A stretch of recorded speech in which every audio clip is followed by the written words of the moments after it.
When you look at a bowl of shellfish, you might think dinner. Sarah Dudas thinks work. Okay. 26. I've done too many dissections, 52. done too many spawnings. 78. I can't help but look at the steamed clams and they're open and I'm inside look, oh wow, that one's really fertile. I can see all the eggs in it. You know, these are comments I make at dinner parties.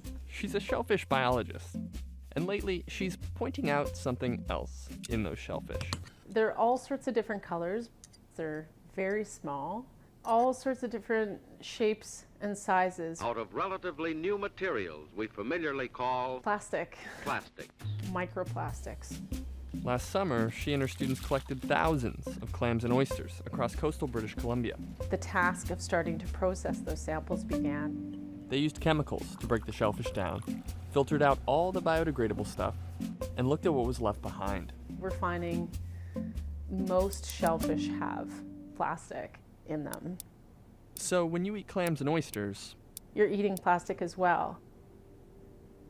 her study was funded by the Canadian government and British Columbia's shellfish aquaculture industry. They wanted to test whether shellfish farmers have been contaminating their own crop. Shellfish aquaculture uses a lot of plastic infrastructure. It's one of the tricky things is really trying to figure out the sources of the plastics. She turned to Peter Ross.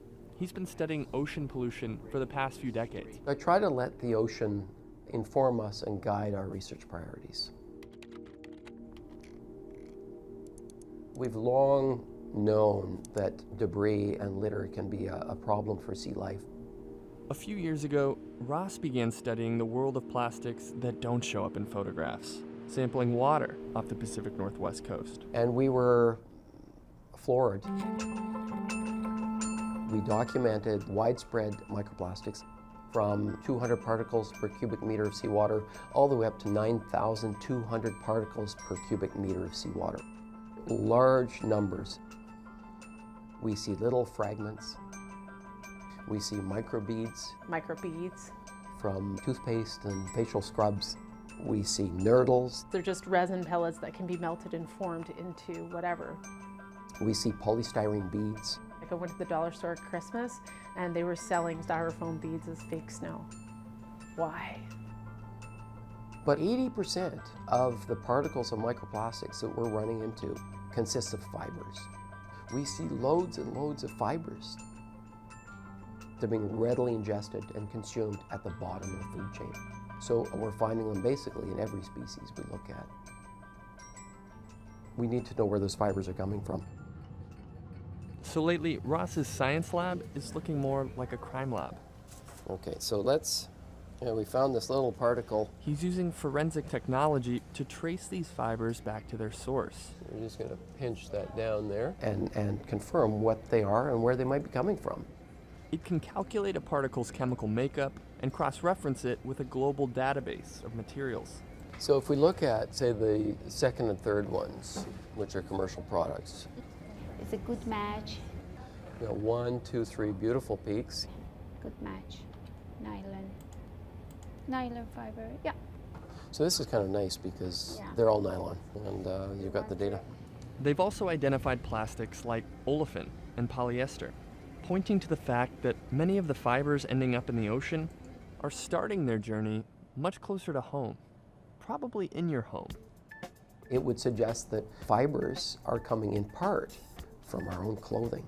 One of Canada's biggest outdoor clothing retailers is taking notice. Just about all the fabrics we use are either wovens or knits, meaning that the fibers are kind of mashed up together in a weaving process or in a knitting process. Over time, more and more of them work loose as part of the washing cycle. That means a single load of laundry can create thousands of microplastics.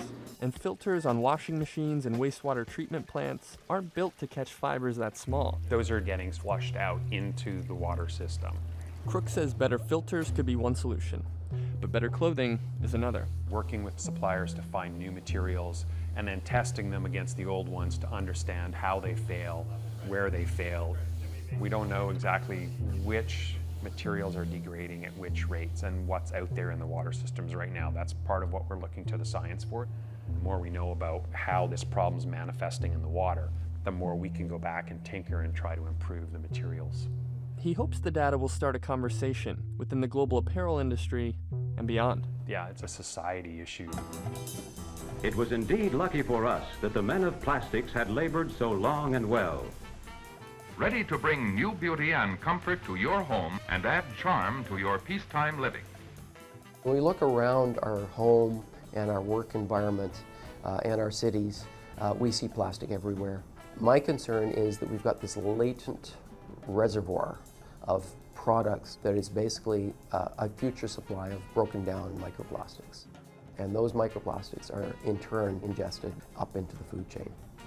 So should you be concerned about being part of that food chain? Scientists don't know yet. Literally every day we're learning more about the risk that those microplastics might pose to the animals that are eating them, us included as well. But they do know how to avoid seeing the worst effects. Reduce plastic. Reduce our use of plastic.